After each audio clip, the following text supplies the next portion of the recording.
Prego, Turco. Sì, facendo una piccola riflessione sulla situazione attuale italiana è al limite del paradossale, perché ormai ogni giorno, al di là della situazione del governo che è appeso ad un filo in base a quello che verrà deciso dalla Commissione riguardo la situazione di Berlusconi, le borse continuano a fluttuare, di conseguenza sono miliardi che vengono bruciati ogni giorno.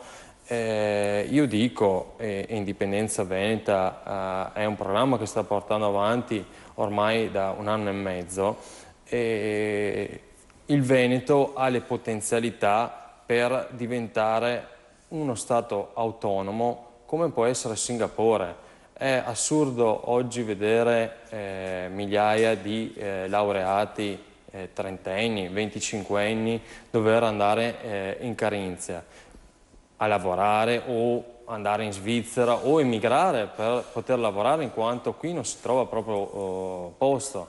Le aziende potrebbero rinascere, o meglio, potrebbero nascere nuove aziende, in quanto il carico fiscale, la pressione fiscale sulle aziende venete, dello Stato Veneto, sarebbe nettamente inferiore. Se noi pensiamo che in Carinzia per i primi 2 anni non ti fanno neanche pagare le tasse sui investimenti che dipendenti tu e fai, anche sugli insomma, investimenti, sì. ma anche in Serbia per i primi 2 anni non paghi gli investimenti che fai. Però bisogna vedere dopo questi Certo. anni, capito?